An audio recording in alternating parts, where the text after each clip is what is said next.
When I was around 10 years old, I lived in an apartment house. I lived on the bottom half, and my cousins lived in the upstairs unit. We had a shared basement where we used to go and play because it was spooky and we were inquisitive kids. There was a pentagram and some other things spray painted on the walls in the back part, which we figured were done by some stupid teenagers.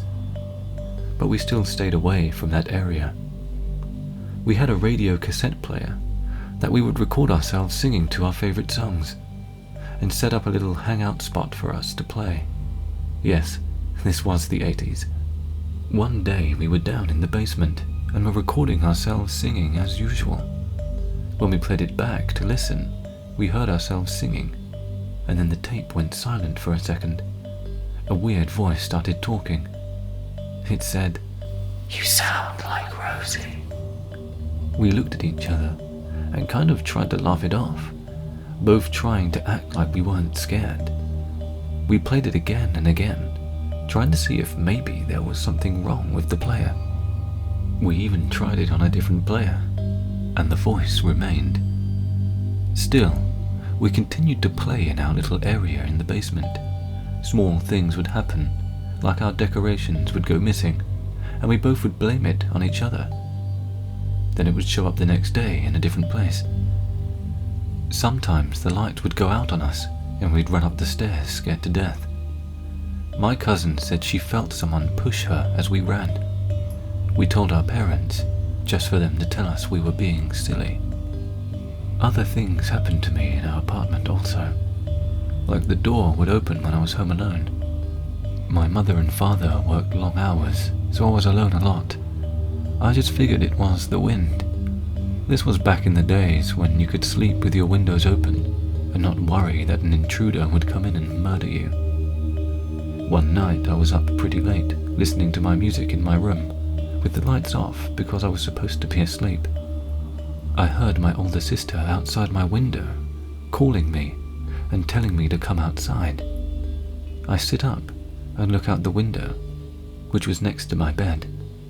I call to her and ask, "Where are you? I can't see you." She continues to call me and tell me to come outside. I look out again and I see a black puppy out there. Mind you, my black lab puppy had just died from parvovirus. I ask, "Whose dog is that?" She doesn't answer and just keeps telling me to come outside. I'm scared at this point. I yell at her, "If you don't show yourself, I'm telling Mum." Then everything goes quiet again. No dog, no sister, just the crickets in the night. I was angry but scared at the same time. Like, why would she do that to me? The next morning my sister comes over. She lived around the corner from us.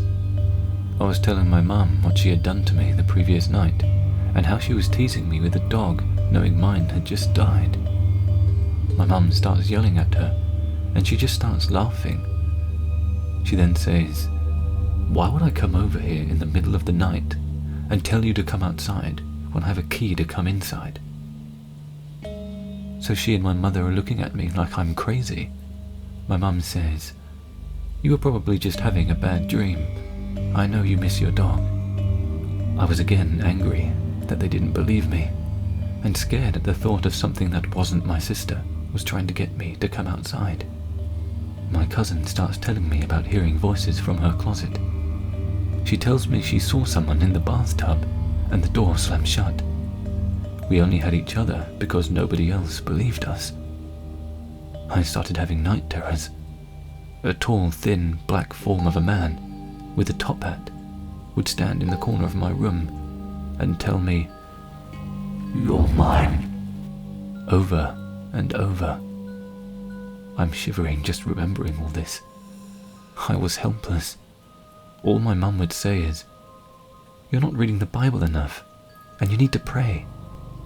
I did as I was told, but it only got worse. One night I was having a nightmare about one of my stuffed animals spinning around with police lights flashing outside, and then, wham! I see a bright light and stars from someone punching me in the face. I jump out of bed with a bloody nose and run into the kitchen, which is right outside my bedroom, to tell my mum. It was early morning, and she was preparing all of our lunches for the day. I'm crying and ask her why she hit me. She just looks at me confused and grabs a towel for my nose. I did not hit you. Why would I hit you? You must have eaten too late last night. At that point, I'm at a loss for words. I just stare at her like, what kind of logic is that?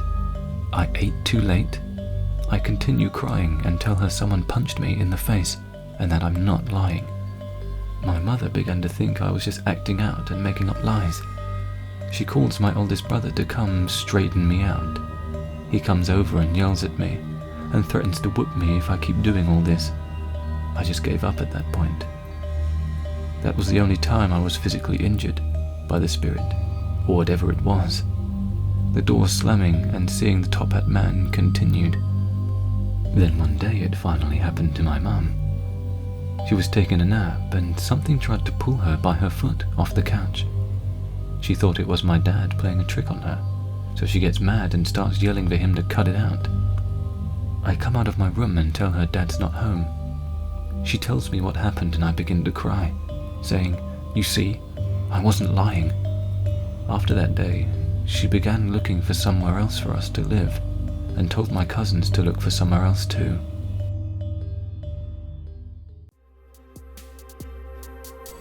Thank you for listening. If you like what you heard, try out another episode or series, or consider subscribing.